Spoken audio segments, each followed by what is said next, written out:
అందరికీ నమస్కారం. బీసీ హక్కుల కోసమే రామచంద్ర యాదవ్ గారు అమర నిరాహార దీక్ష చేస్తున్నారు. ఇవాళ 3వ రోజు.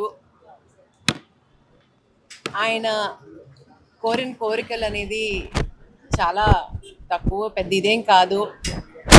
అమరావతిలో ఒక 1000 ఎకరాలు బీసీల సంక్షేమం కోసం అని చెప్పి ఇవ్వాలని చెప్పి, అలాగే బీసీల కోసం రిజర్వేషన్ అనేది ఆయన అడిగింది 44%. కానీ గవర్నమెంట్ దిగొచ్చి అట్లీస్ట్ కొంచెం అన్నా పర్సంటేజ్ ఇస్తే 44 కాకపోయినా కొంచెం అన్నా నెగోషియేట్ చేసుకుంటే బాగుంటుంది.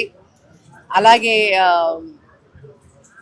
బీసీల కోసం ఫండ్స్ కానీ, బీసీల కోసం బీసీల రక్షణ చట్టం అనేది, స్థానిక సంస్థ నిధులు, కార్పొరేషన్ నిధులు, అది ఇవన్నీ ఆయన అడిగే డిమాండ్లో ఏమీ తప్పేం లేదు.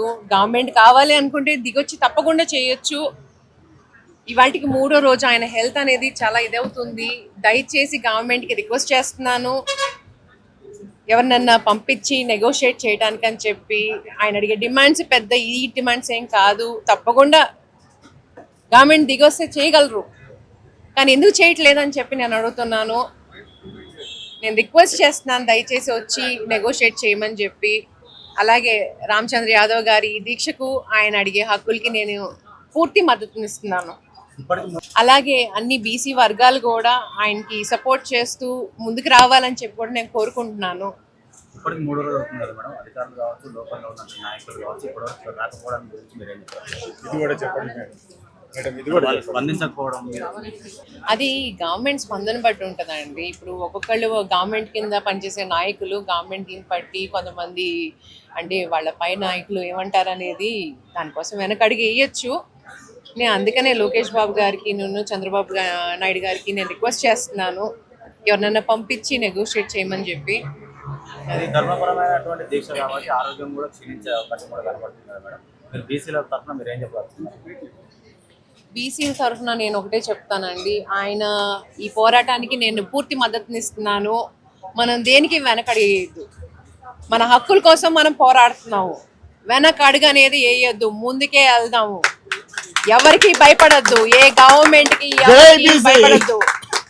మనందరం ఏకమైతే మనల్ని ఎవరు ఓడించేవాళ్ళు.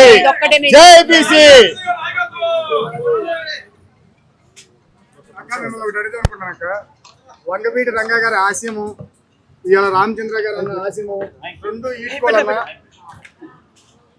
వంగవీటి మోహన రంగా గారి ఆశయము, కోడే రామచంద్ర గారి ఆశయము. నానాడు పేదవాళ్ళ కోసం ఎట్లా కష్టపడ్డాడు, ఇవాళ బీసీల కోసం, ఎస్సీ ఎస్టీ అందరి కోసం రామచంద్ర అడుగుతున్న కోరికలు అడుగుతున్నారన్న అక్క. దానిపై మీ ఒపీనియన్. రెండోది, ఇవాళ కాపు సామాన్య వర్గం కానీ బీసీ సామాన్య వర్గం రెండు కలిస్తే రాబోతున్న రోజుల్లో బీసీ కాపు రెండు కూడా రాజ్యాన్ని వెళ్తే అనేది నా ఒపీనియన్. మీ ఒపీనియన్ ఏంటమ్మా?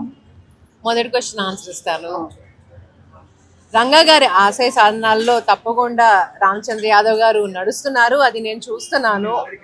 ఎందుకంటే ఆయన స్పీచ్ల్లో కానీ ఏదైనా కానీ రంగా గారి గురించి పదే పదే చెప్తారు. ఆయన చేసే మంచి పనుల గురించి చెప్తారు. నేను ఇప్పుడు దాకా ఆయన చేసింది నేను ఇంతవరకు చూడలేదు, ఎందుకంటే దాని గురించి నేను కమెంట్ చేయలేను.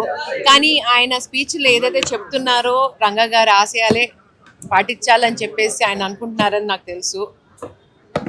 మీరన్నట్టు కాపులు బీసీలు కలిపి వెళ్ళాలని చెప్పి, తప్పకుండా కాపులు, బీసీలు, ఎస్సీ ఎస్టీలు అందరం కలిపి వెళ్ళాలండి. మనం ముందు అందరూ కలిపి ముందుకెళ్తేనే అభివృద్ధి అనేది సాధ్యం అవుతుంది. మనందరం ఏకంగా ఉంటేనే అభివృద్ధి అనేది సాధ్యం అవుతుంది. ఎందుకంటే పర్సంటేజ్ చూసుకుంటే మన పర్సంటేజ్ ఎక్కువ ఉంటుంది. మనం బీసీలు కానీ, ఎస్సీ ఎస్టీ, కాపులు కానీ అందరినీ చూసుకుంటే మన పర్సంటేజ్ ఎక్కువ ఉంటుంది. మనం కలిసికట్టుగా ఉంటే సాధించలేనిది ఏమీ లేదు. ఏదన్నా దాటుకుని వెళ్ళిపోతాం మనం. భవిష్యత్ కాలంలో రామచంద్ర యాదవ్ గారు వెనకాల మీ ఇద్దరు కలిసి నడిస్తే అలాగే నేను ఉండండి. No comment.